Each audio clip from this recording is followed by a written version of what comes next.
Quinoa has been a fixture in the diet of the people of the Andes for centuries. The seed is gram for gram one of the most nutritious foods in the world. Once it was only found in specialty health food shops. But the demand for the grain has since mushroomed, encouraging more stores to carry it in the United States, Europe, China, and Japan after its exceptional nutrient values were discovered. America's Now contributing correspondent Dan Collyns reports on the impact this is having in Bolivia and Peru, where the superfood is grown. Illuminated in the golden glow of the Andean sun, a field of quinoa ready for harvest. In Bolivia, much quinoa is still harvested by hand. These images conjure up a pastoral idyll of Andean farmers living as they have for millennia in harmony with Mother Nature. But the golden grain of the Andes is nowadays big, big business. Antes esta comida solo nosotros comíamos, era de los indios, de nosotros, y no así la gente citadina. Pero hoy es alimento de todas las bolivianas y bolivianos, inclusive apetecido por el mundo. Es un alimento muy importante en términos nutritivos, ¿no? Porque tiene casi todos los minerales, las vitaminas, los aminoácidos, y una de ellas, la más importante, la lisina, la que no permite el desarrollo integral de las células del cerebro, y es un tema fundamental en la alimentación. Hace 3 años atrás nuestra exportación estaba sobre 8.000 toneladas, pero hoy podemos decir que sí esto ha aumentado aproximadamente a 26.000 toneladas, con lo que se genera alrededor de $85 millones para el país y para los productores. It's not just production that has tripled, so has the price, which is a big incentive to grow the crop. A few hours from Bolivia's de facto capital, La Paz, near the shores of Lake Titicaca, this village is cashing in on the quinoa boom. In La Caya, it's become something to celebrate.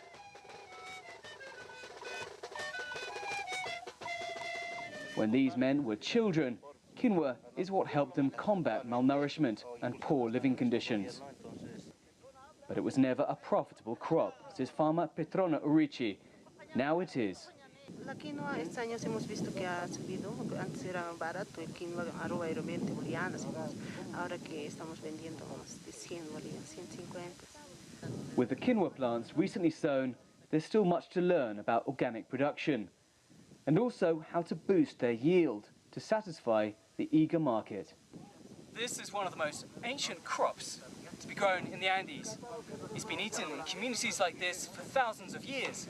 But the fantastic thing about quinoa is it can be grown in the most unforgiving of places, which makes it an important food security crop for the future.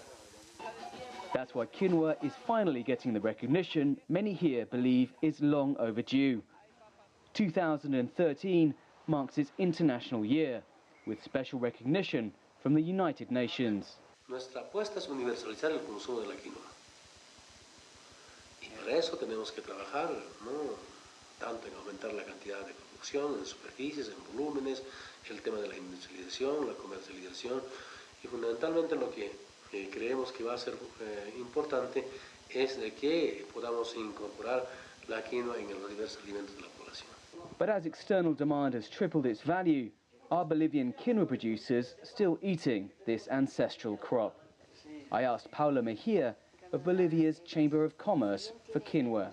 10 years ago, they had only an Andean diet in front of them, and it was not something that they have any possibility to choose. Now they have, and now they want rice, they want noodles, they want candies, they want Coke, they want everything. They have occidentalized their diet because they have more profits, they have more incomes. As the middle class grows, diets are becoming more westernized. Quinoa is having to appeal to new tastes. Everything from canapes to hamburgers to breakfast cereals.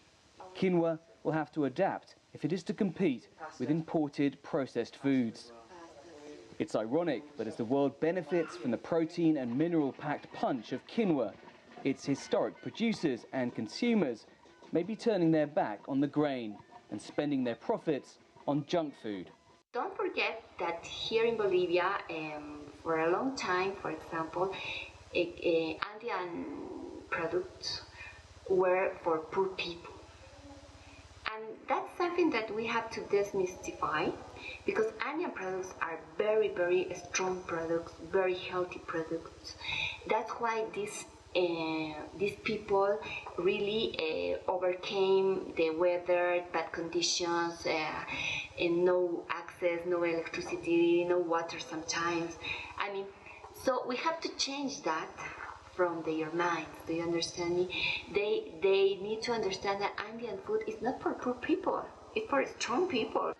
Like Bolivia, Peru is also promoting domestic consumption of quinoa to combat malnutrition.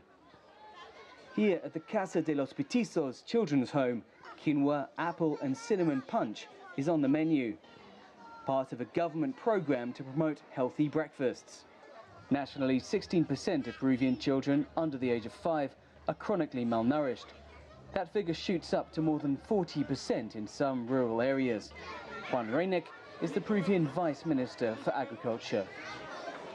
Lamentablemente, los sectores populares muchas veces no tienen acceso a productos que más bien entienden que van encareciéndose, y esto es un poco lo que tenemos que evitar en la medida de que tenemos que producir mejor, tenemos que producir más, tenemos que hacer una campaña de ver cómo nutrir a estas maravillosas criaturas, y ojalá que esto que se está haciendo en Lima con mucha fuerza podamos hacerlo en provincias también, donde el sector rural es más importante que nada. It's something Peru's First Lady, Nadine Heredia, has been combating. With a special focus on the rights of the child, she promotes the Andean diet with quinoa as its key component, questioning that impulse of mothers and grandmothers to buy imported foodstuffs when the cheapest and most nutritious option is at their fingertips. Quinoa's adaptability and resilience make it an ideal food security crop. And it's so nutritious, NASA chose it as food for astronauts on space missions.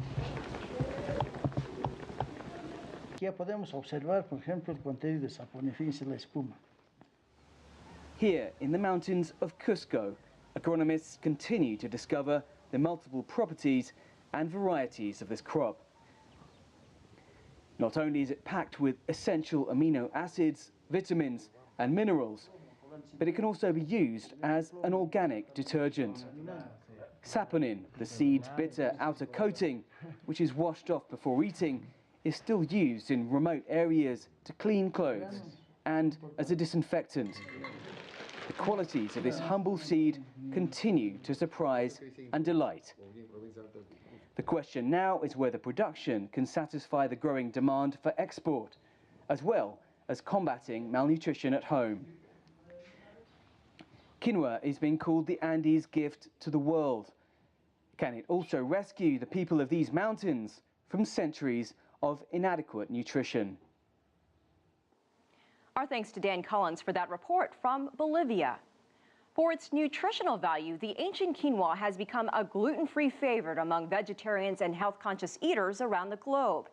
As Dan Collyns mentioned in his report, its success has not only helped people's diets, it has tripled the cost of the mighty grain from $3 in 2006 to $20 today for a 12-pound sack. But for the people living in some of the poor villages of Peru and Bolivia, the rise of the protein-rich grain has come with an unhealthy price tag. As the niche market has grown, quinoa has become too expensive for many of them to buy it. As a result, many of the villagers in both Peru and Bolivia who have lived off quinoa for centuries are turning to cheaper, often less nutritional foods imported from the West. A gut-busting menu of items that includes rice, noodles, candies, and sugary soft drinks like Coca-Cola.